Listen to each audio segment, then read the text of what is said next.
workout is to run.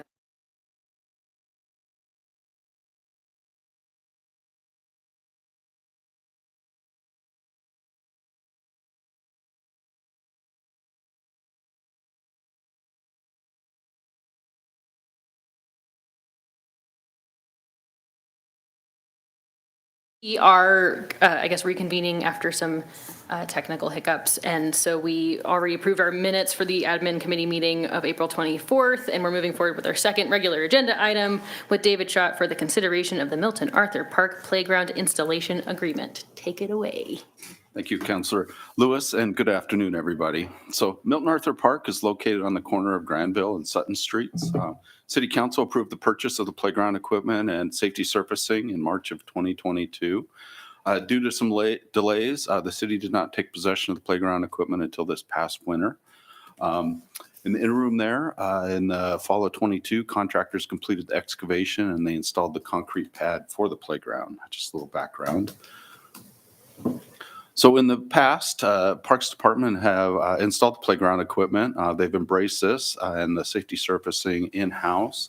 However, due to labor constraints and technical knowledge lost turnover, city staff currently do not have the capacity to complete the playground installation. So we started looking around at some different options on how we might get this accomplished while keeping our efficiencies up and park maintenance up to where our levels where we expect them to be. So to this end, we did reach out to two contractors to see what it would cost to install the playground equipment and safety surfacing over the existing slab concrete. We did get two quotes back, the lowest being from McKinney Construction in the amount of $47,000 and $47,074.50.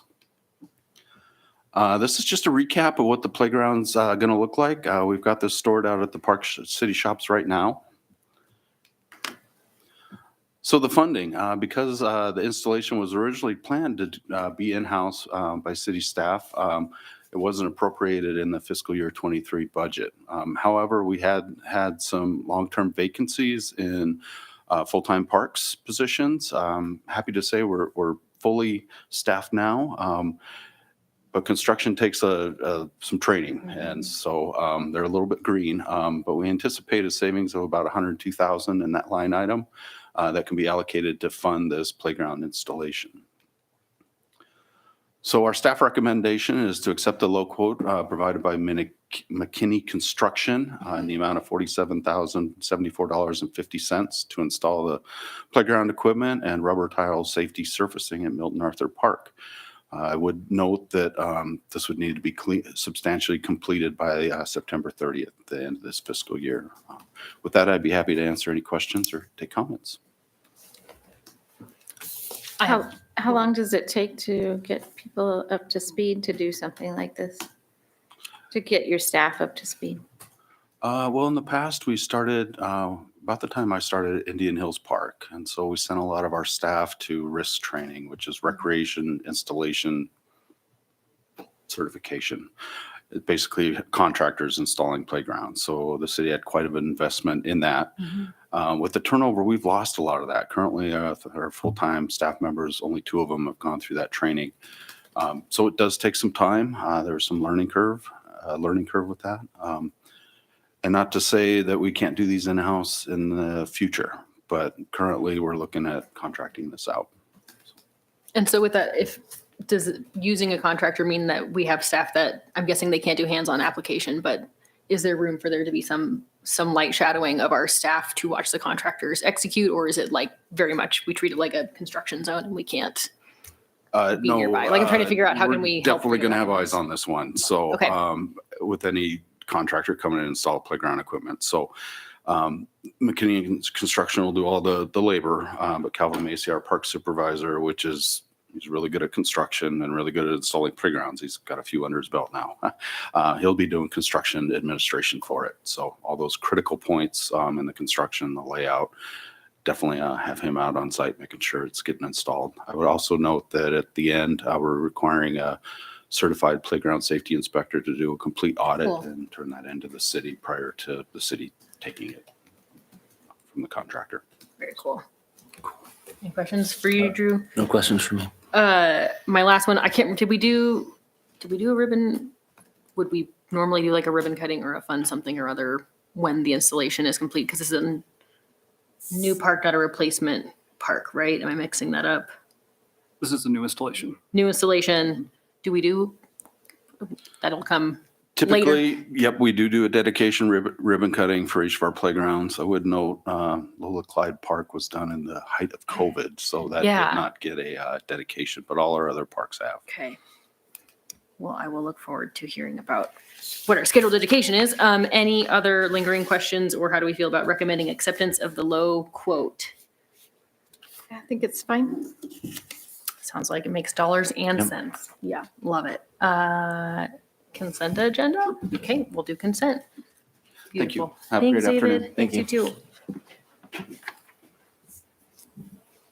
Okay, next up, we've got Logos property right-of-way dedication with Todd Drade. Welcome back, sir. Just queued up. All right, thank you. As the title suggests, I'm here today to present the dedication for the Logos project. Quick location figure, the subject property is located in the northeast part of town, just east of the city's Mountain View Park. Background on why we're here: on June 6, 2016, Logos School filed an application for a conditional use permit. The CUP requested they could build a school and sports facilities, a church, and then the necessary public improvements to support these items, which included a road, roundabout, and the utilities necessary. CUP detailed the work would be completed in 3 phases. The Board of Adjustment approved the CUP in 2016. And then in 2021, the phasing was amended and the development agreement was put in place to establish the groundwork like we do with our plats and subdivisions for the improvements. I pulled this from the CUP. Here's the revised or amended phasing plan. It shows the roundabout and that public road that's on the west side of the Logos property. Also shows the other phases. Currently phase 2, which is a fellowship hall and some parking lots, and the improvements are being constructed. And then phase 3 will be constructed at a later time. Deed of dedication, the public improvements are ongoing. They have been for a few years, but we're nearing completion of the roundabout, which will be open to the public. Currently, the property associated with some of these improvements is held by Faith Ministries, and so a deed of dedication is necessary to convey private land to the city for public use. I pulled this figure. There's a few parcels, 4 different parcels. This is from the county's GIS layer, and it just shows the 3 different parcels. There's a parcel on the left. That's parcel 1 in your deed of dedication packet. These are all basically needed to either acquire the right-of-way for minor arterial road or the roundabout itself. What's not shown on here is the parcel adjacent to the property that's included in the property. And so they'll be dedicating that. It'll be split off as a separate parcel for right of way. So included in your packet is the deed of dedication, the city's sort of standard deed of dedication. Included in that is an amendment, or excuse me, an attachment from a record of survey from a professional land surveyor. It's a pretty standard document. With that, staff recommends the approval of the deed of dedication. And I can stand for any questions that you have. So just in layman's terms, to make sure I'm understanding, this was always in the plan. It was always in the plan for them to meet our expectations for transportation requirements, and we are just dotting the i's and crossing the t's, right? This is next in sequence. Yeah, them, we okay. can't accept the public improvements until the right-of-way's been dedicated and Gotcha. we have the right to access, Maintain. maintain. Okay, groovy. And you said they're completed with phase 1? They're working through phase 1. The roundabout should be completed in the next couple of weeks, but there's still some utilities like the creek crossing and little stuff. When we do subdivision, this is similar to a subdivision. They complete them all, and then we do an inspection, and we work through a punch list, which takes a while, but they should be approaching completion at the end of this year for phase 1. There is a lift station, which might drag on a little longer, but And it's because the lift would also accommodate whatever is getting developed northwest of that, right? Is that part the of right direction? part of the It's requirement was to stub the sewer up to that parcel, Okay. and so yes, that's correct. Lift station ongoing, groovy. Okay. Those are my questions. You got any, Drew? I do not. Okay, Julia? Nope. Okay, do we move forward with recommending approval of the deed of dedication? Any concerns?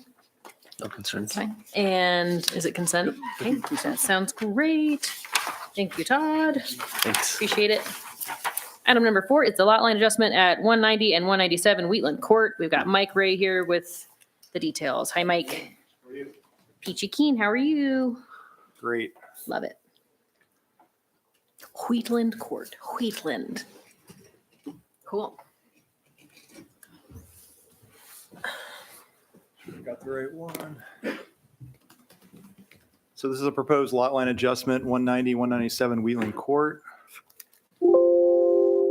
This is the subject property north of 3rd Street, east of Mountain View Road. This is the Harvest Hills edition, specifically Harvest Hills PUD for this property. The lot lines aren't showing up there exactly. This is an older photo. Latah County hasn't updated their GIS system yet, but this gives you an idea. This was the PUD that was approved. So you have a circular drive, Wheatland Court. There's some angled parking on the private drive. You also have twin homes and townhouses proposed to be developed there, and then a neighborhood business parcel there to the southwest. Current zoning of the property is neighborhood business. Across the street there within Harvest Hills, second edition is R3. And then surrounding property is R2.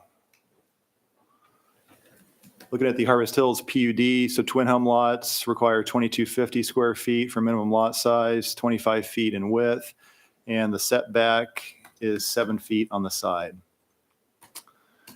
So this would be the proposal, essentially shifting the dashed line there 1.5 feet to the east for a 8-foot setback. To the parcel to the west, and then to the east would be a 15-foot setback. So just a slight adjustment to accommodate a building footprint, building design. With that, staff recommends approval of lot line adjustment request with no conditions. The proposal meets all minimum lot size, width, and setback requirements. Any questions? Nope. I don't have any questions. Have they already poured on that? I believe those are in the process of being CO'd, so Okay. almost complete. Yeah. Okay. Yeah, they're kind of working their way around in a counterclockwise fashion. Yeah, because it's the first floor there. Can you go back to the? Yeah. Okay, groovy. Townhouses have been Townhouses. completed, and then they're working their way around. Yeah, I believe they have these framed. These are about finalized, and then they're going to keep working Okay. around the counterclockwise. Yeah. Is it normal for there to be this kind of ask for a change if on a new piece of construction? Like I'm used to seeing a lot of these being like people with new fences going in or things like that, but I'm curious if it was just a miss and we're all just trying to make sure that it's done correctly this time around. It's been fairly common with Okay. a subdivision to adjust because, I mean, the lots are so small, especially on the south side of at least 3rd Street. Big, Accommodate yeah. additional building design and just the articulation of Okay. the lot. It's been fairly common, at least, within this subdivision. Nice to see more homes going in. My last question, I don't remember what neighborhood business, is that because of the nature of the housing that's there? I was surprised to see neighborhood business as the current zoning. What does that enable these? It's just like at home. It's more, yeah, Office. just like it describes, neighborhood business. So allows for some type of commercial services to serve the residential area in the vicinity. So it's not necessarily a large commercial core. It's intended just to serve the adjacent residential neighborhoods. Oh, interesting. Even though they're all primarily residential spaces, like I was picturing that being more of like a top bottom split with like townhomes above, business underneath. Certainly, yeah, but- it could be mixed use, restaurant, convenience store, gym, things like that to serve kind of the broader neighborhood. Gotcha. But so far, they've only built homes, right? Correct. Yeah, there's still a vacant lot. There's still a requirement of the neighborhood business zone that a commercial lot or a commercial Oh, use that one. be Okay. established on that parcel there. Yeah, Gotcha. I get it. Okay. All right. Those are my curiosity questions. Folks, what do you want to do? Recommend approval? No conditions? Yes. Yes. Excellent. That sounds great. Is that consent too? Okay. And then next up, Mike's coming back with the lot line adjustment for 826 and 836 Orchard Avenue request. All right, another fairly simple lot line adjustment. This one's at 826, 836 Orchard. just to orient yourselves, those are the properties outlined in red, kind of your center of your screen. We got Rotary Park there to the west. This is Orchard running north-south, and you have F Street here running east-west. Zoning configuration of the area, actually one of the properties is zoned R3, and then the northerly one is zoned R2.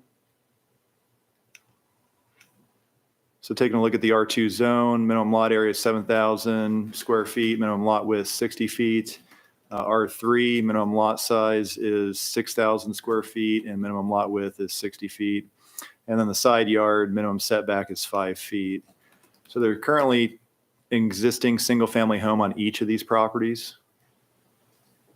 And the intention here is just to make a slight adjustment in that southwest corner to accommodate a retaining wall.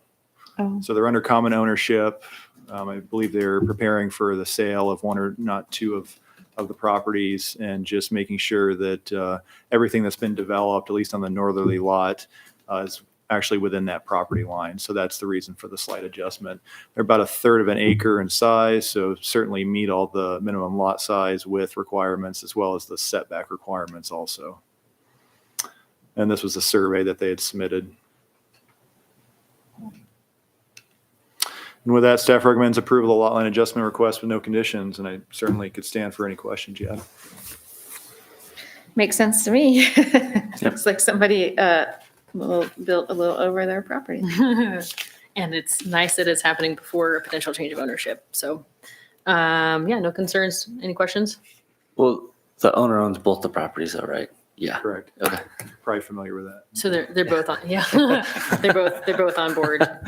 That's good. Okay. How do you feel about recommending approval with no conditions? Sound okay? Yeah. Excellent. Consent agenda sounds good. And we got for Mike. Thanks, Mike. Okay, number 6. Last on our agenda, replacement of resolution 2019-01 regarding sale and consumption of beer and wine in city facilities and buildings. Take it away, Bill. So for a little bit of background, underneath the city code, both beer and wine regulations and open container, it is prohibited to have beer or wine in a public place to either sell, consume, or possess open containers of alcohol with any public space, right of way, or public buildings, unless approved by council by resolution. So in 2010, the council passed a resolution to allow alcohol sales here in City Hall in association with the gallery openings that occur here. And then on individual events that may happen in the parks, the council passes resolutions, whether it's a downtown block party in the entertainment district or if it's in a city park. The fire department has approached, so the fire department has a couple social events for the volunteer organization. They have one that they've held traditionally up at Station 3 and one they've held at Station 2, where they would like to be able to have a vendor sell beer and wine for the event. Currently, that would not be permissible underneath city code. So we have prepared a resolution for the council's consideration that would amend, initially it was a 2010 resolution that was then amended in 2019, which was included, a copy including your packet, which delegated the authority to the city supervisor to allow for alcohol to be sold at the permitted events that were specifically confined to this building and specifically related to Third Street Gallery. The draft that is in the packet today would extend that authority to other events, to all city buildings and events for limited purposes. So it's related to permitted events will be limited to those events conducted or sponsored by the city, which are related to city-directed activities included but not limited to art openings and performances, Moscow Volunteer Fire Department social events, building dedications, social meetings with governmental entities or community organizations.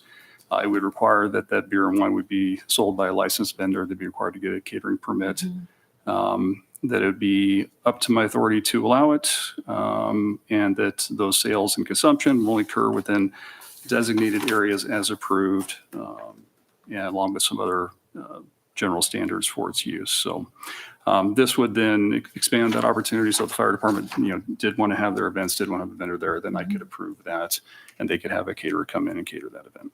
Because it would have had to do it offsite Correct. and organize. Yeah, all they'd these have to do it things. at a private Okay. facility, Got not a it. public building. So Okay. that's the the reason behind it, and it's here for your consideration. Questions, concerns? Neither. Well, I was going to say drinking at the fire station, what could possibly go wrong? But given that I know that they're very safety oriented and yeah, it's fine. Yeah, do you see unintended scope creep? I mean, I'm comfortable with it if it's managing just our, No, I don't think we Bodies. would use it very broadly. I think we just use it for the art opening events and probably just for the volunteer fire department events as discussed. There may be occasional, like Tyler and I were talking, there's going to be the Idaho Public Works Association will be in town. You could host a reception here Oh, and sure. actually have a caterer provide that. Right now, that wouldn't be permissible. So it would maybe provide that opportunity on occasion, but I don't think this would be used too broadly. okay, very good. Lingering thoughts, questions, concerns? No, I think it could, I don't know, does it have to go on, can it go on? The It's a resolution. resolution, so Consent it or can no? go on consent, Okay. but we can also have the full council consider it. It's really up to you. I mean, We do have 3 public hearings at the next council meeting, so we do have a fairly full agenda. yeah, understanding that the scope of this is not to change how the entertainment district works or how any of our existing event ticketing things happen, and is just meant to help us accommodate requests from our city employees. I'm okay with this going to consent if it's. Yeah, really and just it would not affecting- modify any of the entertainment district resolutions. It would not modify any of the park facilities that's excluded here. So we would continue with the same process for those events being approved on a event by Case event by basis. case. Very good. Yeah, I'd be okay with consent. Okay. Okay. Okay with that. All right, consent agenda. Good stuff. Anything before we adjourn, everybody? Nope. Okay, groovy. Happy July. Thank you for your time. Thanks.